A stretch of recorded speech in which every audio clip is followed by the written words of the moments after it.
Hello, ladies and gentlemen. Welcome back to another episode here on European Confessions. The following story that you're going to be listening to, it comes from a translation of a message that one of our brother sent to me. The translation reads like this. Hello, Brother Nashi, how are you? Can you please post my own story as hidden identity? So I heard you talking about this other man who was saying that he is suffering from cancer. He has cancer in his stomach. The man who was saying that he is also staying around Dendron. I am also staying and working here in South Africa on a certain farm here in Dendron. But the kind of a life that I am living here in South Africa, it is very hard and it is very terrible. Even though I am getting paid money that is enough that can help me out to buy some clothes to even feed myself. But my father, he has sent the spirit of poverty, and this spirit of poverty, it has been following me all of this time. I came here to South Africa a very long time ago, and I really do not know why is it God is not coming to my rescue? Because the reason as to why I am suffering, it is because I am a Christian, and my father did not want me to become a Christian since I was named after my own grandfather, who used to be a very powerful traditional healer. Growing up at our compound, you would see people that will be coming from different countries wanting to get some of his dark powers. And my grandfather, he had a lot of livestock. But there was this other day when we were busy herding the cattle, that was when I saw one baboon. So when I saw this baboon amongst the cattle, I was surprised because even the cows, they were not scared of the baboon. Later on in the evening, I spoke with my grandfather about what I had seen whilst I was busy herding the cattle. He then told me that most of his cows, they were not even really cows, but they were baboons. He was just using some of his magic so that people can think that he has a lot of livestock. He would even some of these baboons as if they were cattle, and then when you would have bought that cow, you will see that the cow, maybe within a few months, it will just die, and you would think that it would have died of a natural cause, but it is because it was just a baboon. My grandfather would have played a magic trick on you. So I did not like that. And worst of all, when my grandfather started teaching me about how to summon demons, not the ancestors, but those wandering spirits that are just going around finding a place where they can rest, my grandfather took me to the graveyards when I was only 16, and he wanted me to help him out to summon the demons that might have been caught up at that graveyard, those that wanted freedom. So after he would have called these demons, he would trap them in a clay pot. One by one, he would release them only if they could accept the terms and the conditions. Say that one would have come to my grandfather saying that they want to do a money-making ritual. Then my grandfather will have a contract first with the demon and tell the demon that this person right here, he wants you to go and work for him. Will you obey him? Will you become like his worker, working for him 24/7, and he will pay you in blood? It's either the blood of his relatives or the blood of animals. Only after the demon would have accepted the terms and conditions,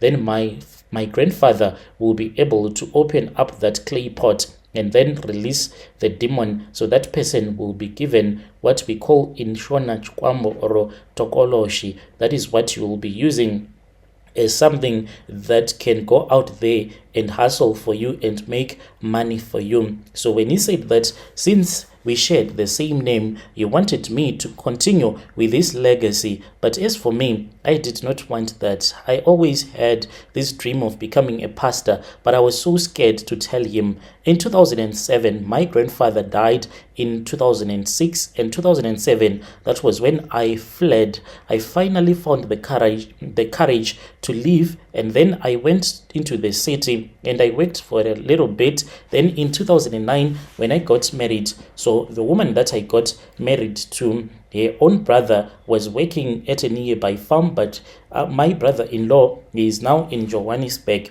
He was the one who called us to South Africa. We virtually had nothing when we crossed the border into South Africa.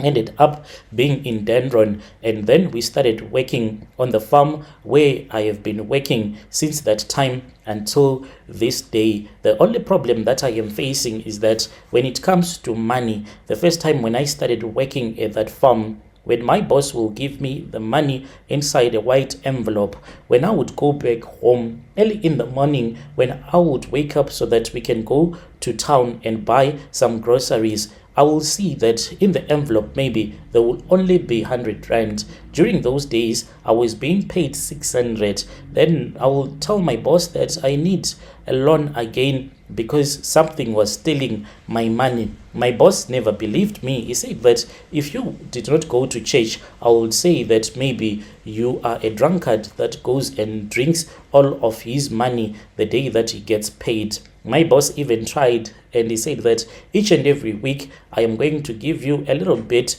of your salary, but it was the same. I then went to this other white garment prophet church. So that prophet then told me that my grandfather and my father, they had made a deal, and the deal was that I was supposed to be a witch doctor after my grandfather as well as my father. And if I was going to refuse, they were going to wake up the spirits of our ancestors that were going to call me so that I can return back home with nothing. Only after I would have returned back home with nothing, then my ancestors will start to bless me again. So this is how they have cursed me.